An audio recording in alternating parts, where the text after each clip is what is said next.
Good morning friends. તો આજનો lecture છે આપણો દૂષી વીસ વિશેનો. કે દૂષી વીસ એટલે શું? ધ વર્ડ દૂષી વીસ યુઝડ ફોર ધ વીસ ધેટ હેવ એજ. એટલે કે કોઈ વિષ હોય, પોઈઝન હોય, તો એને એજ થાય છે. આઈધર સ્થાવર, આઈધર જાંગમ, આઈધર કૃત્રિમ. વિષ એટેન્યુએટેડ બાય વિષગ્ન ઔષધિ, અથવા વિષને આપણે દાવાગ્નિમાં શોષિત કર્યું છે, વાત આતપમાં શોષિત કર્યું છે અને ડ્રાય કર્યું છે. અને વિષ નેચરલી ડેફિશિયન્ટ ઇન ગુણા, એટલે કે વિષ કે જે વિષની પ્રોપર્ટી ધરાવતું નથી, એનાથી ઓછી પ્રોપર્ટી ધરાવે છે. કેમ? કારણ કે એને એજ થઈ ગઈ છે, એની જે રિટાયરમેન્ટ પીરિયડ આવી ગયો છે વિષનો પણ. પછી વિષગ્ન ઔષધિથી એને એટેન્યુએટેડ કરી દીધું છે. એટલે કે ધારો કે બેક્ટેરિયા, તો એની ઉપર એન્ટીબાયોટિક, તો એમ વિષ ઉપર વિષગ્ન ઔષધિ. વિષગ્ન એટલે કે વિષનો નાશ કરવાવાળી ઔષધિ. અથવા તો વિષ ડ્રાય થઈ ગયું છે, શેમાં? દાવાગ્નિમાં અથવા વાત આતપમાં. અને વિષ નેચરલી ગુણમાં શું છે? ઓછું છે, ડેફિશિયન્ટ છે. તો એ જે વિષ છે એને શું કહેવાય છે? દૂષી વિષ કહેવાય છે. કે વિષનું શું થયું? દૂષણ થયું. એટલે વિષની જો ગુણ હતો એ શું થયો? ઓછો થયો. એને દૂષી વિષ કહેવાય. મોડર્નમાં પોલ્યુટિંગ પોઈઝન તરીકે એને ઓળખવામાં આવે છે. તો આયુર્વેદમાં પણ આ કોન્સેપ્ટ છે પોલ્યુટિંગ પોઈઝનનો. ડેફિનેશન શું છે? દૂષિતમ દેશ કાલન્નમ દિવા સ્વપ્ને ભીક્ષણચ્ચ યસ્માત દૂષયતે ધાતુન તસ્માત દૂષી વિષમ સ્મૃતમ. એટલે કે દૂષિત થાય છે કોનાથી? તો કે દેશ, કાલ અને અન્ન, આ ત્રણથી. દિવા સ્વપ્ન ભીક્ષણચ્ચ યસ્માત દૂષયતે ધાતુન તસ્માત દૂષી વિષમ સ્મૃતમ. તો કે આનાથી શું થાય છે? દૂષિત થાય છે. Constant exposure to the particular time, અથવા તો એ જે છે પ્લેસ અથવા ડાયટ, એના કોન્સ્ટન્ટ એક્સપોઝરમાં જ્યારે રહે કોઈ પણ વિષ, ત્યારે શું થાય? એ દૂષી વિષમાં પરિણમી જાય. ઇટ વિસિએટ the dhatu of the body. This poison is consequently known as the dushi vish. અને શું કરે છે? ધાતુઓને દૂષિત કરે છે, તે એને દૂષી વિષ કહેવામાં આવે છે. ધ પાર્ટ ઓફ સ્થાવર jangam prithvi vish is reside in the body. જે પાર્ટ છે એ રહે છે or stay in body without digested is called dushi vish. એટલે કે જે પાર્ટ જે છે બોડીની અંદર રહે છે એ ડાયજેસ્ટ થતો નથી, કારણ કે એના ગુણો જે છે ઓછા થઈ ગયા છે. કેમ? કારણ કે વિષના ગુણ કેવા હતા? તીક્ષ્ણ, ઉષ્ણ, વિકાસી, વ્યવાયી, કે શું છે? તરત જ એક્શન આપે. જેવું અંદર જાય એવું તરત એક્શન આપે.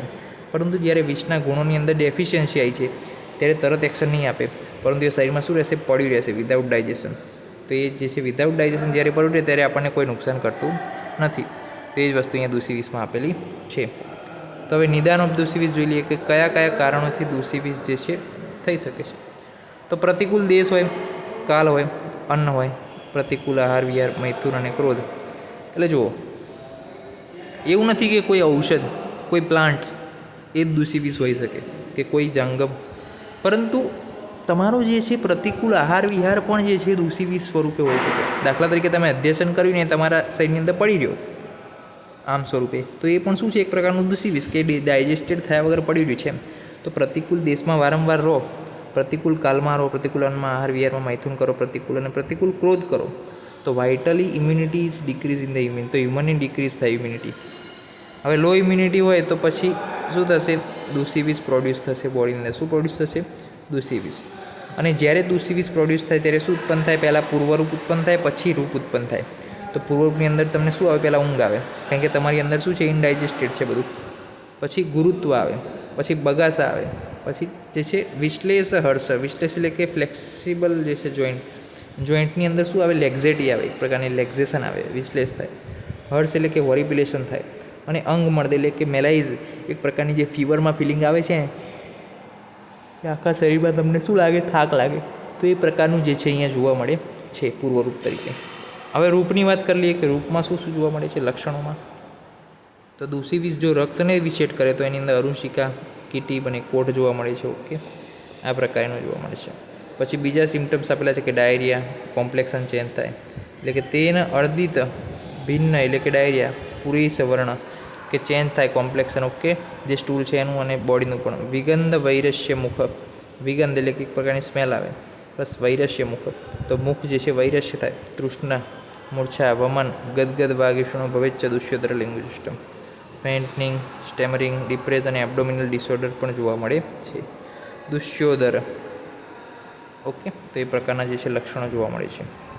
હવે દૂષી વિષ જો આમાશયમાં જાય તો કફવાતના લક્ષણ ઉત્પન્ન કરશે, પકવાશયમાં જાય તો વાતપિત્તના લક્ષણ ઉત્પન્ન કરશે, hair fall on the scalp and body થશે, human look like a bird who has not flanks may be he has not okay એ જ છે કે એને જે છે ઉપર નથી, એનું લસ્ટર જે છે જતું રહેશે, જેમ મોરની ઉપર પેલું શું હોય એનું, તો એ જતું રહેશે. ઓકે, એ રીતના જે છે માણસનું જે લસ્ટર છે કોમ્પ્લેક્સ અને દૂષિવિષના સેવન બાદ શું છે જતું રહે. આપણને તાવ આવ્યો એ વાત કરો કે ઇન્ડાઇજેશનના આમના કારણે જે તાવ આવે ત્યારે માણસ કેવો થઈ જાય, એકદમ સાણો થઈ જાય, એકદમ જે છે એનું મોઢું જો તમને ખબર પડી જાય કે આને તાવ છે. ઓકે, તો એ પ્રકારનું જે છે સ્વરૂપ આપણને જોવા મળે છે.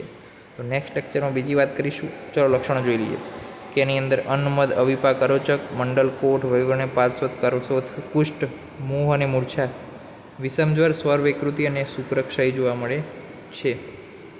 સાધ્યતા પણ વાત કરી લઈએ કે નવીન રોગ છે, આત્મસંયમી પુરુષ છે કે જે કંટ્રોલ કરી શકે છે, લંઘન કરી શકે છે, ઉપવાસ કરી શકે છે, એની અંદર સાધ્ય છે. પરંતુ જે અહિત આહાર વિહાર કરે છે, જે ક્ષીણ છે પહેલેથી, એને લંઘન ના કરાવાય. અને જે અહિત આહાર વિહાર કરે છે એને પણ આપણે ના કહેવાય, કારણ કે એને આપણે ગમે એટલી ના પાડશું, એ ખાઈ આવશે ગમે ત્યાં જઈને, તો એને શું છે અસાધ્ય છે એવું કીધું છે. ટ્રીટમેન્ટમાં શું કીધું, સ્વેદન અને શોધન કીધું છે. અને કીધું છે પીલા એ જ સ્વર્ણ, તો પીપલી, પીલા, લા એટલે કે લોદ્ર, એ એટલે કે એલા, સ્વર્ણ એ સ્વર્ણ કઈ અને જય જટામાસી ઉપર, તો પીલા એ જ સ્વર્ણ એમ, તો કે પીધું એ જ સ્વર્ણ એમ, પીધું એ જ એટલે કે નથી કહેતા કે પહેલું સુખ તે જાતે ન રહે, તો પીલા એ જ સ્વર્ણ એમ. તો કે પીપલી, એલા, લોદ્ર, જટામાસી અને સ્વર્ણ ગૈરિક, આ જે છે શોધન પછી આપવાનું છે. તો આ થઈ ગયું દૂષિવિષની ટ્રીટમેન્ટથી લઈ અને લક્ષણો, સાધ્યતા વિશેની માહિતી. નેક્સ્ટ લેક્ચરમાં બીજી આગળની માહિતી મેળવીશું. ત્યાં સુધી રજા આપશો. જય હિન્દ, જય ભારત, જય ધન્વંતરી. નમસ્કાર.